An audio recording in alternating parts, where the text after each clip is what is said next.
My name is John Passfield, and the title of this reading will be John and Mother Goose, Video 3, Mother Goose 2. So here is my novella, John and Mother Goose, The Carnival of Tales. That's John standing beside Mother Goose on the cover. Here's the summary.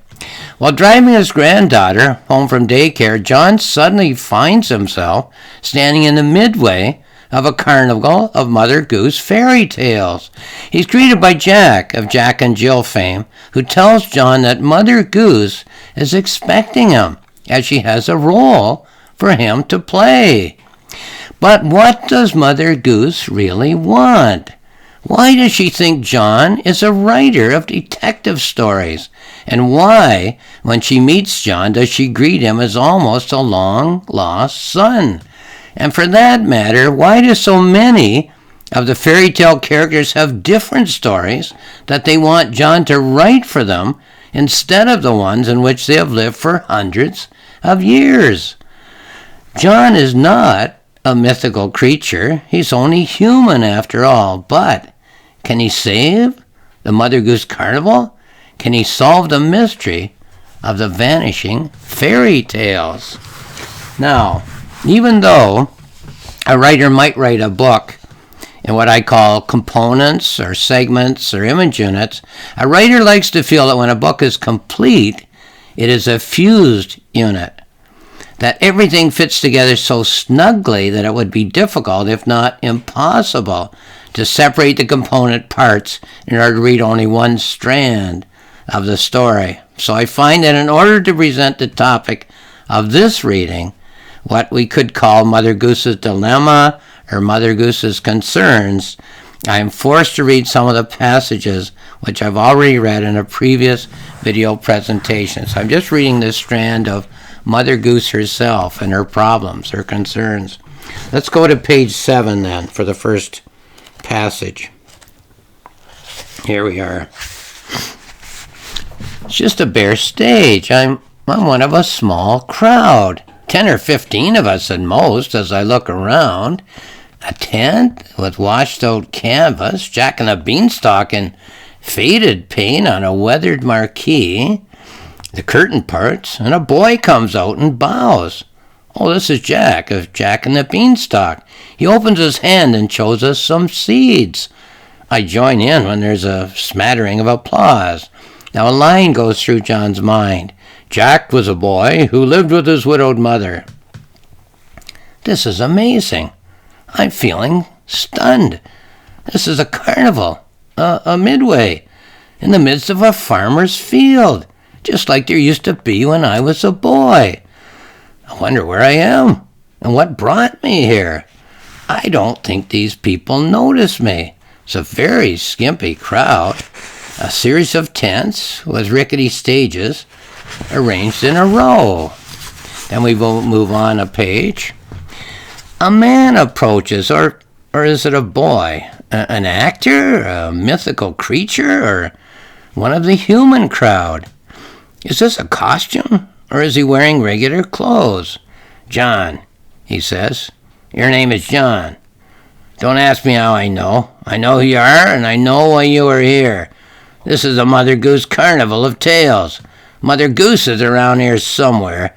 I'll explain things as we go. I'm Jack, of Jack and Jill fame. I'm the one who goes up the hill to fetch a pail of water, as you probably know. Let's stroll along the midway. Mother Goose knows you're coming. She has a task for you. She'll tell you everything she wants you to know. So Jack and John stroll along the midway. Strolling with Jack along the midway, a little old lady approaches. Does she have a familiar face? Old Mother Hubbard, perhaps? Or the one who lives in a shoe? I'm about to turn to Jack and ask who she can be. It's John. I know you anywhere. I think of you as a son. Come give your old Mother Goose a cheerful hug. I've been waiting for you, John. I want to introduce you to my brood. I've been looking around the midway. Something told me that you were here. I didn't know the day, but I knew the time. I just couldn't seem to pinpoint where you were. And now I turn the corner, and here you are. Well, they move along. We're strolling along the midway. Mother Goose is in the middle, Jack and I on either side. We pause, the three of us, at another stage. Every stage along the midway is about the same size.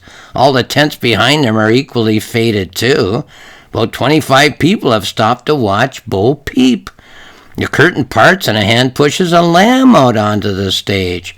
A pause, and lamb is followed by 3 bleating sheep.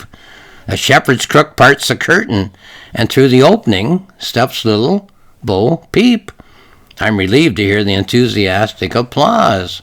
A line goes through John's mind. Little Bo Peep has lost her sheep. It's almost time for Jack's performance, so that leaves Mother Goose and I. We continue along the midway, a small crowd at every stage. The humans don't seem to see us. Only the characters see Mother Goose and say hello. Jack said he had something to tell me. I wonder how long I'll get to be here. I assume that I get to talk to him again. I can't see anything but farm fields, cars in a parking lot, none I can see. There's the clothing from different eras, different centuries, it seems to me. People don't seem to notice one another. It's for sure they don't notice me. It's as if I got back, I'm having a childhood dream. Then we move into chapter 3. We're gathered in the character tent. I stand by Mother Goose's side. She wants to introduce me to the troupe. The tent's filled with familiar faces, drawn from dozens of nursery rhymes. A Jack from Jack Sprat Could Eat No Fat. Jack from Jack and Jill Went Up the Hill. Jack from Jack Be Nimble, Jack Be Quick. They sit on the chairs and spill out into the midway. It's morning, so none of the human crowd has arrived. Mother Goose shushes for quiet, and then she speaks. Now, John is a famous detective. You might have read some of his books. I've always thought of John as somewhat of a son. The characters look at me and at Mother Goose and back again. John has graciously come at my bidding, says Mother Goose to the troupe, to help me solve what I'm sure has been a crime. Now, I don't want to cause alarm, oh no, but it's very clear to me that some of our characters go missing almost every day. You're aware of the empty stages. I can see some of the signs from here. John is going to conduct some interviews. He'll be talking with all of you. Please give him your full cooperation, as if you were talking to me. John has cracked some very big cases. He runs ahead of the fastest bloodhounds. He is more devious than the most devious-minded of crooks. Criminals tremble when John approaches. They know they'll soon be locked in prison, reading about themselves in one of his books. The story goes on. Let's walk around, John, says Mother Goose, and watch some shows on the midway, and I'll introduce you to some of the performers. They'll all be willing to talk with you. They're a very friendly lot. The faded sign says Jack and Jill Went Up the Hill. 3 stagehands come out on the stage. One stagehand places a wooden bucket at one side of the stage, and the other 2 place a well on the other side. Perhaps there's something they might have heard, John. Maybe something has caught their eye. I'm sure, John, that with your experience, I'm always amazed when I think of your book. Something small, something tiny, something infinitesimal might well turn out to be a massive clue. Jack comes out on the stage, lifts up the wooden bucket and turns it upside down. Jill comes out on stage, and Jack shows the upside-down bucket to Jill and then points to the well across the stage. We move on to a further page here. Let me find it.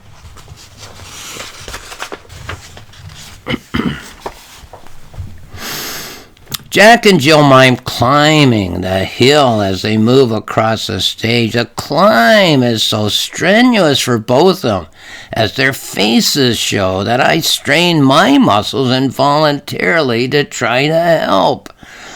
When they reach the well, Jack puts the bucket in and with straining muscles draws the full wooden bucket back out. We winter in Sarasota, John, continues Mother Goose. Did you know it's a circus town? We pitch our tents and lick our wounds and attempt to regroup. We move north and tour the country when comes the spring. The troupe is a little smaller now, John. We have fallen on difficult times. There isn't a nursery story I haven't toured in my prime. I've been a fan of yours for ages. Somehow I'm drawn to the mystery genre. I wanted a writer, a mystery writer, one with a backlog of cases solved. No matter how tough the conundrum, you always come through. You have a mind that snarls at crime and takes a big bite. I hope I'm not keeping you from your writing. Did you wonder, John, how I managed to summon you here? And then the last segment I'll read today. On the way down the steep hill, Jack suddenly slips, and the wooden bucket rolls across the stage. Jack tumbles over and over as if he's falling down. Immediately, Jill slips on the steep slope and comes tumbling after. I'm thinking, John, of murder, Mother Goose confides to me. Or of kidnapping, at least. I made a list in Sarasota. We wintered there, as you know. All the acts that were part of the troupe, all the characters who were with us when we took to the road. I can't seem to find that list, John. Perhaps it has been purloined. I want you to find the culprit, John. A conspiracy, do you think? What would you say is causing the shortage of nursery rhymes? Mother Goose looks me squarely in the eye.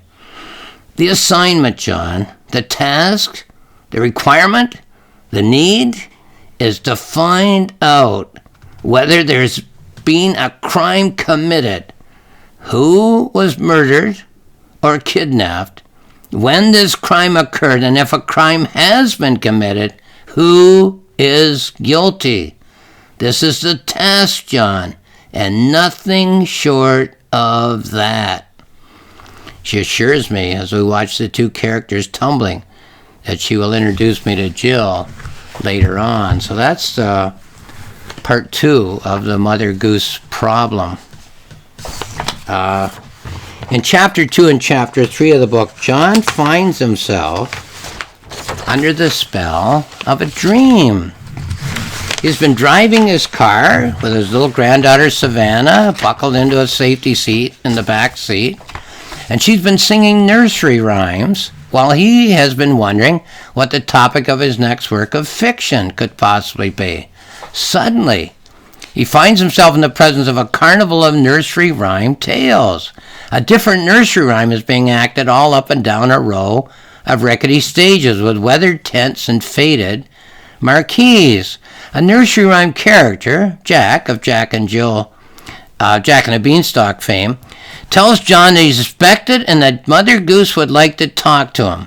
John strolls along the midway with Jack until they meet Mother Goose, who proceeds to introduce him to her brood and tell him she has a crime for John to solve, since, as she tells John, she knows that he is a writer of crime novels, as she has always been an avid reader of his books. Well, dreams are a fascinating phenomenon. They present our senses, both our minds and our hearts, with a seamless blend of the familiar and the unfamiliar.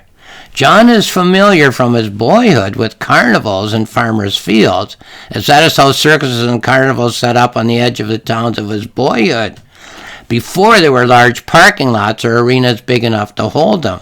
John's also familiar with all of the nursery rhymes, not only of his childhood, but of his granddaughter's childhood, as she is singing one in the back seat of his car as he is driving along.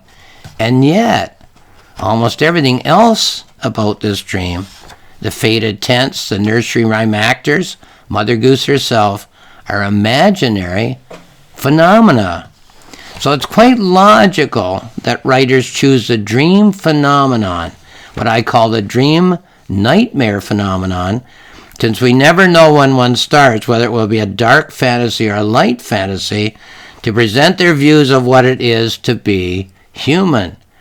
As we go through our daily lives, in fact our whole lives, we are met with what seems to be a perfect blend of the familiar and the unfamiliar, of the understood and the baffling, of what we can figure out for decision-making purposes and what seem to be continuous, even lifelong mysteries. What the dream nightmare scenario does, is sharpen up the contrast between the familiar and the unfamiliar. It is life, but it is life heightened. Reading such a story isn't taking time off from actual life. It's a reminder of what actual life is actually like. So, this is my novella, John and Mother Goose, The Carnival of Tales. It's available on Amazon. If you have a look there, there's more information. It's also available on my publisher's website, rocksmillspress.com, rocksmillspress.com, where there's more information. On my website, johnpassfield.ca, there are 2 free books. One's a planning notebook, which I wrote while I was planning and writing this novella.